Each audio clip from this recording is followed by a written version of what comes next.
For the first time, Americans have been mandated to buy a product, in my opinion, which this type of mandate violates the 9th and the 10th Amendment. And this is a product that not only are we being mandated to buy, but it's a product that's going to cost us $115 million more than was originally anticipated by the CBO. It will lead to rationing of care. There is a wonderful doctor up in Toronto by the name of Greatzer. He is a physician at the Manhattan Institute, and he knows the Canadian system very well. But he's been speaking to a lot of American counterparts in America, and he says, Canadians, now we have the system that you or your government administration is trying to create. And they said Canadians, by the thousands, by the millions, are fleeing to these private clinics, willing to pay thousands of dollars because they don't want to wait 6 months to see a physician. And that will happen, I believe, under this bill. We'll have rationing of care, more paperwork, more taxes, and this will further prolong our road to economic recovery.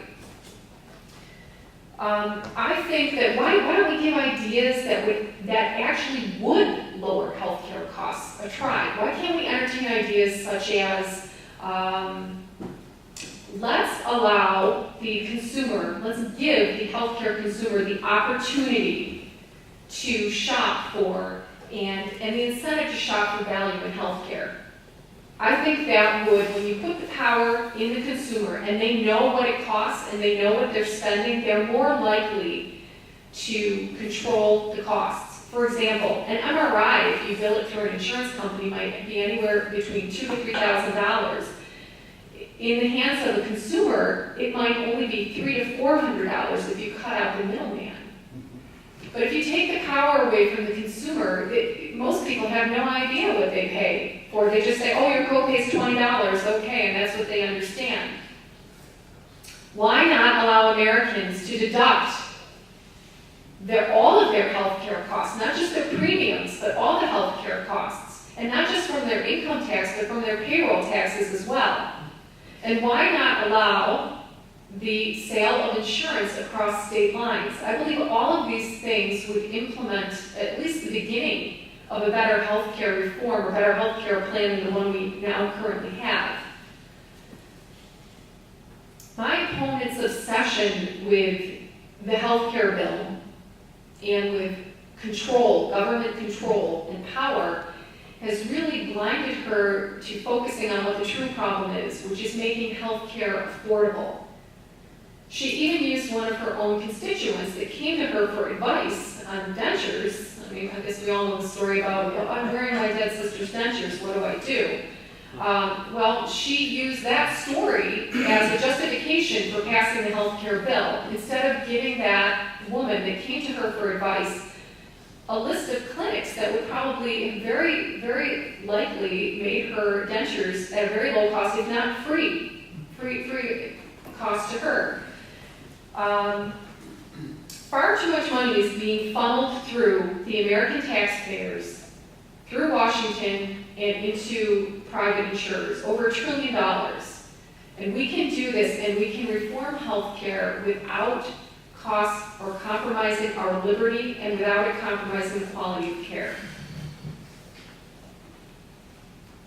Just remember that the most dangerous entity is an independent thinker, someone who can think for themselves. And freedom, as Ronald Reagan once said, is never more than one generation away from being extinct.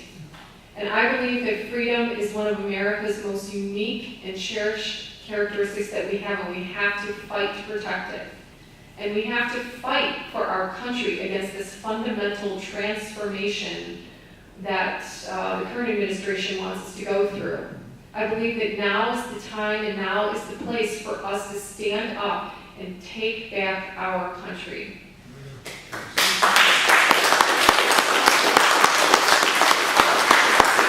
And I can't do it alone, so I'm asking for your support. I'm asking you for your support so that I can, when I go to Washington, again, I am not a career politician. I've never held public office. I believe in very, very similar viewpoints to Mr. Domagowski, that this is supposed to be a citizen legislatorship position, We are not supposed to be career politicians. I have 4 term limits. I want to do my service to my country, get in and get out. I have a livelihood that I enjoy, that I want to return to. But again, I can't do this without your support. And I will, if elected, uphold foremost the Constitution of the United States of America, and I will bring your message to Washington. I thank you very much for your time this evening, and please keep our troops, our veterans, and our current troops in your prayers, and God bless America.